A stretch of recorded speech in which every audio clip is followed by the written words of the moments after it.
Hello friends, welcome to my blog Vandana blogs. और कैसे हैं आप सब? आशा करती हूँ आप सब अच्छे होंगे, अपने घरों में अच्छे से रह रहे होंगे। हम लोग भी यहाँ पर सब ठीक हैं। और देखिए अभी वक्त हो रहा है शाम का 4 बज रहे हैं। कितनी धूप है, कितनी ज़्यादा धूप है अभी। तो बस मैं अभी जा रही हूँ पार्लर। आज मैं लूँगी हेयर कट क्योंकि मेरे बाल बहुत ज़्यादा ड्राई हो गए हैं और अनवे के होने के बाद बहुत ज़्यादा झड़ भी रहे हैं। तो मैं आज इनको कटा ही डालती हूँ, तो इसीलिए मैं जा रही हूँ पार्लर इनको कटाने के लिए और थ्रेडिंग भी बना के आऊँगी। और देखती हूँ वहाँ जाके कुछ और समझ में आया तो कुछ और भी करवा के आई जाऊँगी, लाइक फेशियल वगैरह। तो बस फिर मैं मिलती हूँ आपसे। मैं अकेले ही जा रही हूँ, नीचे ऑटो बुक कर दिया है, बस आने ही वाला है। तो मैं अकेले ही जा रही हूँ, अतुल नहीं जा रहे मुझे छोड़ने के लिए क्योंकि फिर वो अनवे को अकेले लेकर नहीं आ पाएंगे, इसीलिए। तो लंच हम लोगों ने कर लिया है, अभी 4 बज रहे हैं। तो बस मिलती हूँ मैं आपसे पार्लर से आने के बाद। और ये देखिए आपको दिखाती हूँ मैं हमारे यहाँ की सोसाइटी की एक झलक। इस सोसाइटी में रहते हैं हम लोग। तो बस मिलती हूँ मैं आपसे पार्लर से आने के। और बस यहाँ मैं निकल रही हूँ पार्लर के लिए। अनवे अभी सो रहा था तो जल्दी से कटाकर मैंने सोचा फटाफट से मैं आ जाऊँगी जब तक, लेकिन ऐसा हुआ नहीं था। मैं आधा ही हेयर कट ले पाई थी और वो जाग गया था। और अतुल मुझे बार बार फ़ोन कर रहे थे कि आ जाओ यार, अनवे रो रहा है। तो मुझे बस हेयर कट और थ्रेडिंग करा कर ही आना पड़ा, बाकी और कुछ मैं करा ही नहीं पाई। और ये देखिए बस मैं बाहर जा रही हूँ। बाहर जाकर फिर मैंने ऑटो बुक कर ही दिया था, जैसा कि मैंने आपको बताया था। तो ऑटो में बैठकर मैं फटाफट से पार्लर पहुंच गई थी। मैं लास्ट 15 डेज से सोच रही थी कि जाऊंगी, लेकिन जब मैं फ्री होती थी तो पार्लर वाली फ्री नहीं होती थी, और पार्लर वाली फ्री होती थी तो मैं फ्री नहीं होती थी। तो बस आज फाइनली वो दिन आ ही गया जब मैं अपने बालों को कटा डालूँगी। तो चलिए चलते हैं फिर पार्लर।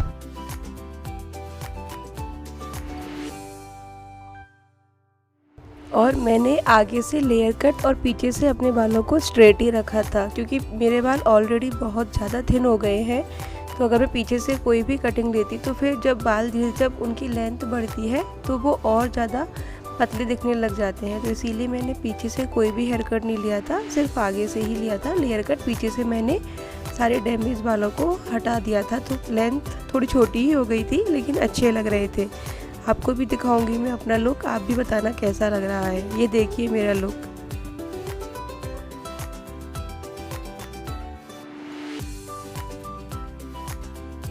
और ये देखिए आज हमने स्विगी इंस्टामार्ट से क्या मंगाया, अनवे के लिए पिचकारी, क्योंकि होली आने वाली है। अनवे बहुत छोटा है लेकिन शौक तो लगता ही है, तो उसके लिए हमने ये 2 पिचकारी मंगाई हैं। और ये मंगाए हैं मैंने छोले।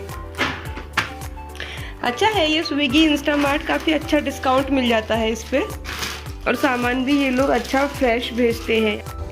और ये वीडियो नेक्स्ट मॉर्निंग का है। उस दिन शाम को मैंने ज़्यादा कुछ शूट नहीं किया था। पार्लर से आने के बाद बस हम लोगों ने चाय वाय पी, और उसके बाद मैंने डिनर में भी बस पुलाव ही कर लिए थे। ज़्यादा कुछ मैंने बनाया नहीं था क्योंकि मुझे होली की भी तैयारी करनी थी, तो इसीलिए। तो बस आज है होली का दहन, तो आप सबको हैप्पी होली का दहन। और आप लोगों के घर पर क्या क्या करते हैं वो आप मुझे बताना। आज के दिन हमारे यहाँ पहले गोबर की कुछ बनाया जाता है, मुझे एग्जैक्टली पता नहीं है, पर उनमें से कुछ गुलई बनाई जाती हैं, और होलिका, प्रहलाद, नारियल और भी कुछ बनाया जाता है। होलिका का श्रृंगार बनाया जाता है, बस वही सब। तो मुझे तो कुछ बनाना आता नहीं था, तो मैंने तो जो गोबर रहता है उसके जो उपले रहते हैं, हमारे यहाँ उन्हें कंडे बोलते हैं, बस मैंने वही एक कटोरे में रख लिए थे और उनसे ही पूजा कर ली थी। और पूजा में हमारे यहाँ मीठे और नमक के पुए बनते हैं, तो मीठे पुए आटे के बनाए थे और नमक के पुए बेसन के बनाए थे। तो मैंने एक बाउल में गुड़ ले लिया था और उसे मैं पानी भिगोकर रख दिया है, और इधर दूसरे बाउल में मैंने बेसन ले लिया है जिससे मैं बनाऊंगी नमक के पुए। तो बेसन में मैंने सारे मसाले कर लिए थे, सौंफ, अजवाइन, नमक, मिर्ची, हींग, बस यही सब डाला था। और उसके बाद इसे भी एक अच्छा गाढ़ा बैटर बनाकर मैंने साइड में रख दिया था। आप लोगों के यहाँ आज के दिन क्या बनाते हैं? हमारे यहाँ तो इसी से पूजा की जाती है और इसके अलावा एक सीधा भी निकाला जाता है। आप में से बहुत से लोग जानते होंगे या नहीं जानते होंगे, तो मैं आपको बताती हूँ कि सीधा क्या होता है।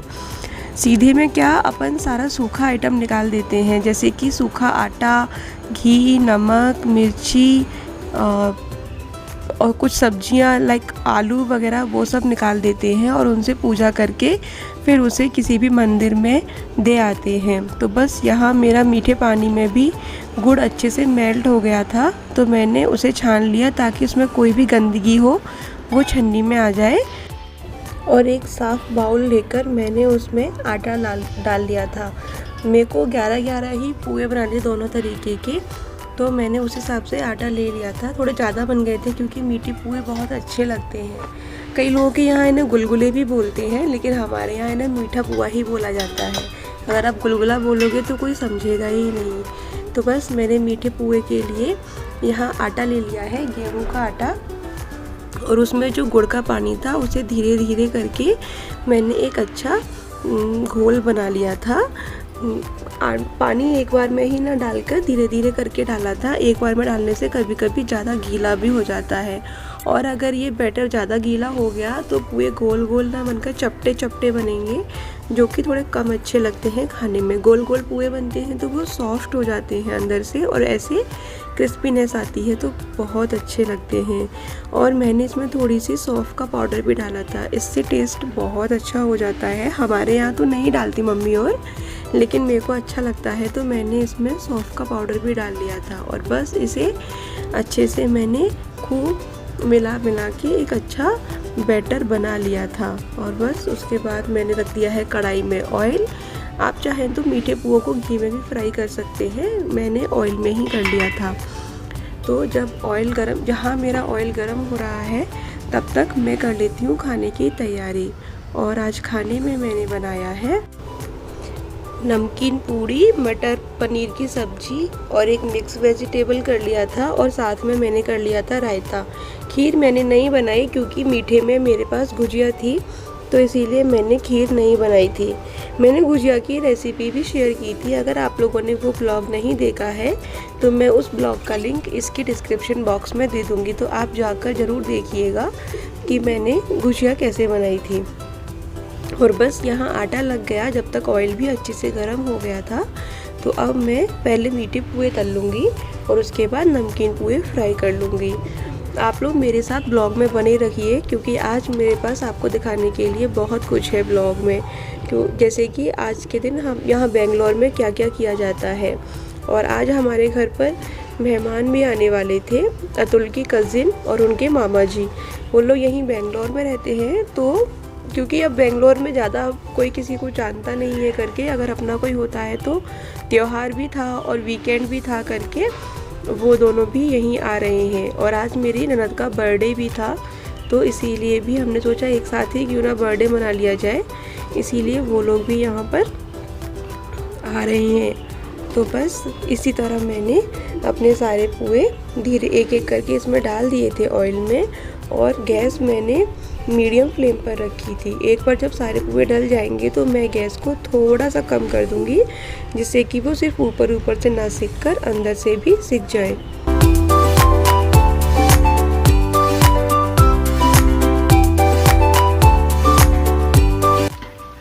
और बस ये सिक गए हैं, तो इन्हें अब मैं निकाल लूंगी।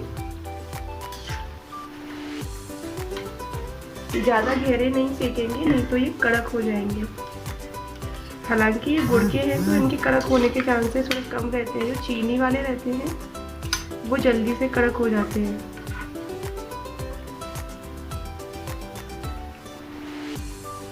और अब मैं इसी तेल में नमकीन पकौड़े भी फ्राई कर लूँगी। आज अनवे और उसके पापा अभी तक सो रहे हैं, क्योंकि रात को अनवे 2 बजे तो पहले ही सोया था, और उसके बाद भी बीच बीच में अनवे ने इतना ज़्यादा परेशान किया है, और अभी आराम से सो रहा है। और बस मीठे पुए निकालने के बाद मैंने इसमें डाल दिए थे बेसन के पकौड़े। उनको भी मैं सिम गैस पर ही फ्राई करूँगी, नहीं तो वो जल जाएंगे। उस तरह मैंने अपने सारे बेसन के पकोड़े भी फ्राई कर लिए थे।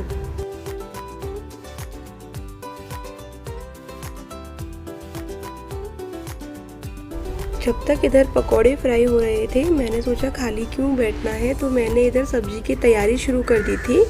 और क्योंकि मुझे आज मिक्स वेज बनानी थी तो उसके लिए मैंने ले लिया है गाजर, गोभी, बीन्स, मटर और एक आलू, और इन सबको मैंने छोटा छोटा काट लिया था। और सब्जी को मैं कढ़ाई में ही बनाऊंगी। कढ़ाई में सब्जी का टेस्ट ज़्यादा अच्छा आता है, क्योंकि कुकर में तो अपन एक प्रेशर लगाकर छोड़ देते हैं तो उतना टेस्ट नहीं आता। मैंने कढ़ाई में सब्जी को छोंक दिया था और उसमें खूब सारा पानी डालकर उसे सिम गैस पर अच्छे से पकने के लिए रख दिया था। और इधर देखिए मेरे पकोड़े भी तैयार हो गए हैं, दोनों नमक के और मीठे। इधर अन्वय और अतुल को भी मैंने जगा दिया था और उनको फटाफट से नहलाकर मैंने यहाँ तैयारी शुरू कर दी थी अपनी पूजा की। और ये देखिए अन्वय मुझे बिल्कुल भी पूजा नहीं करने दे रहा है, उसको सब चाहिए, बार बार गुजिया को लेके झूठा कर दे रहा है। और जब मैंने उसको अलग से गुजिया दी तो देखिए उसने क्या किया, फटाक से उसको पानी में पटक दिया। बस इसी तरह मैंने अपनी पूजा की तैयारी कर ली थी। पूजा की तैयारी में मैंने क्या किया, पहले कड़िया लेकर उसे पानी में भिगोकर उससे एक चौक बना लिया था और फिर उस पर हल्दी से एक सांतिया बना दिया था। हल्दी से सांतिया बनाने के बाद मैंने एक कटोरे में, क्योंकि मेरे पास गूले और होलिका वगैरह नहीं थे तो मैंने सिर्फ गोबर के कंडे रख लिए थे इसमें, और फिर इन्हीं की मैंने पूजा कर ली थी। तो ये देखिए हमारे यहाँ पर पूजा किस तरीके से की जाती है। थाली में मैंने लगा लिया है हल्दी, चावल, घी, गुड़, थोड़ा सा कलाया भी रखा था और एक घी का दीपक। और इधर 2 कटोरियों में मैंने नमक के और मीठे पुए 11-11 रख लिए थे, दोनों में मिलाकर रख लिए थे, 5-5, 6-6 नमक के और 5-5, 6-6 मीठे, इस तरीके से। और उसके अलावा मैंने खाने में पूड़ी और गुजिया रख ली थी। वैसे तो खीर भी रख सकते थे लेकिन खीर मैंने बनाई नहीं थी तो मैंने गुजिया रख ली थी। फिर मैंने और अन्वय हम दोनों ने मिलकर पूजा कर ली थी। अभी दिन में हम लोग पूजा करेंगे और फिर रात को इसको हम जला लेते हैं, क्योंकि यहाँ पे तो मैं किसी को इतना जानती नहीं, क्योंकि यहाँ पे कोई करता ही नहीं है ये वाली पूजा, तो मैं घर पे ही कर लेती हूँ। लेकिन इस बार तो हम जब शाम को लौट कर आ रहे थे बाहर से तो हमने देखा हमारे अपार्टमेंट के सामने कुछ लोग होली जला रहे थे, तो मैंने फिर शाम को वहीं जाकर अपनी होली को जला लिया था। उसका क्लिप मैं लेना भूल गई थी, तो बस वहीं जाकर हमने फटाफट से रात को पूजा कर ली थी। आप लोगों के यहाँ पूजा कैसे करते हैं, आप लोग भी होली जलाते हैं नहीं जलाते, वो सब आप लोग मेरे साथ शेयर कर सकते हैं। और ये देखिए मेरी और अन्वय की पूजा भी हो गई थी। अब घर से इतनी दूर रह रहे हैं तो बच्चों को कैसे सिखाएं, इसीलिए थोड़ा बहुत करते हैं तो बच्चों को भी समझ में आता है कि कौन से त्यौहार पर क्या किया जाता है। नहीं तो बच्चों के लिए तो होली का मतलब है सिर्फ रंगों से खेलना और दिवाली का मतलब है पटाखे चलाना। अगर हम ये सब उन्हें ना सिखाएंगे तो हम अपनी संस्कृति भूलते जा रहे हैं। तो हम बच्चों को सिखाना ये सब बहुत ज़्यादा ज़रूरी हो गया है। इसीलिए मैं भी कुछ थोड़ा सारी पूजा जितनी मुझे आती है उतना मैं कर ही लेती हूँ यहाँ पर, जिससे कि बच्चों को भी समझ में आए कि ये सब भी होता है, ये सब भी करना पड़ता है। तो बस इसी तरह मैंने पूजा कर ली। मेरी शादी को 6 साल हो गए और मैं सिर्फ शुरू के 1 साल ही अपने ससुराल गई थी होली के लिए। उसके अलावा 5 साल से हम लोग होली पर घर ही नहीं गए हैं, तो हम लोग यहीं पर पूजा कर लेते हैं। बस आगे आप देखिए कैसे अन्वय ने और मैंने मिलकर पूजा की थी, और अन्वय ने तो कुछ ज़्यादा ही अच्छे से पूजा की थी।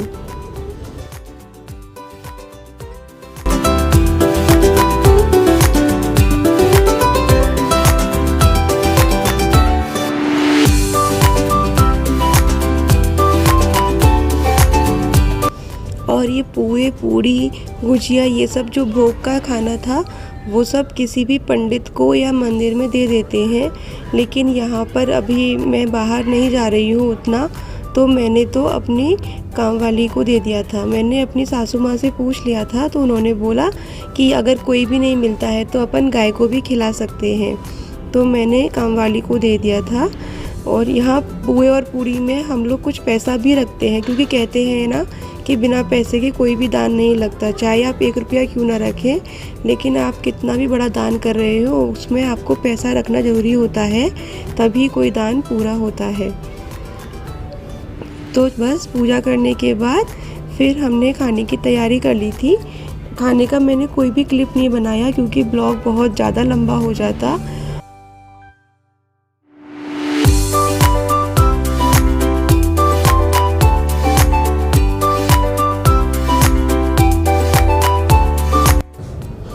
और ये देखिए इधर खाना भी बनकर तैयार हो गया था।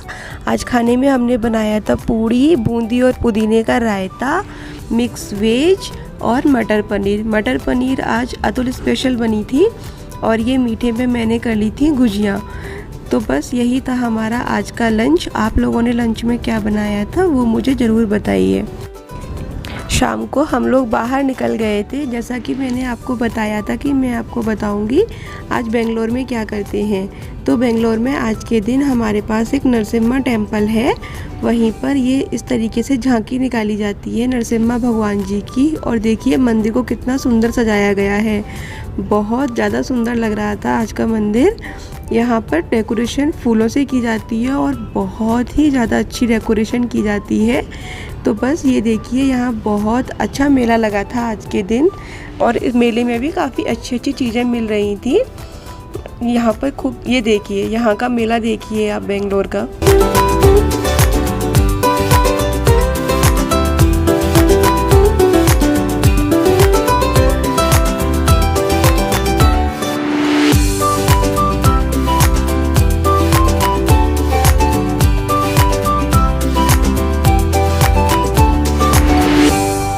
बस फिर हम आ गए थे अम्माज़ बेकरी केक लेने के लिए, क्योंकि आज दीदी का बर्थडे था।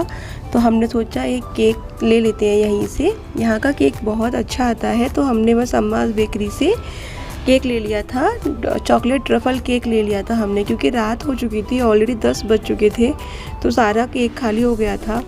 तो हमने सिर्फ चॉकलेट ट्रफल केक ही लिया था, नहीं तो मेरा मन था कि हम लोग आइसक्रीम केक लेंगे। और बस मेले से घूम के आने के बाद और वहाँ से केक लाने के बाद हम लोग आ गए थे घर पर। और फिर यहाँ हमने दीदी का केक कट कर लिया था और अनवे को देखिए बराबर मज़े ले रहा है वो भी केक के। बोले सब मुझे ही करा दो, केक भी मेरा कटा दो क्योंकि आज मेरा ही बर्थडे है। और आज डिनर में भी हमने दाल चावल बनाया था, क्योंकि सुबह इतना हैवी खा लिया था तो किसी को ज़्यादा खाना के कुछ मन ही नहीं था, तो इसीलिए हल्का सा दाल चावल कर लिया था। तो बस यही था मेरा आज का पूरा दिन। आप लोगों का कैसा रहा आज का होलिका दहन का दिन, वो आप मुझे अपने ज़रूर बताइए। और बस इसी के साथ मैं आ गई हूँ वीडियो के एंड पर, तो मैं यहाँ करती हूँ वीडियो को एंड। चलिए मिलती हूँ फिर आपसे नए ब्लॉग के साथ। अगर आपको मेरा वीडियो अच्छा लगा तो प्लीज़ लाइक करके जाइए। आई होप आप सब लोगों को मेरे वीडियोस पसंद आ रहे होंगे, तो please like share and subscribe my channel. मिलती हूँ फिर आपसे नए ब्लॉग के साथ, तब तक के लिए thank you all, love you, bye bye. और अपना और अपने परिवार वालों का ख्याल रखिए।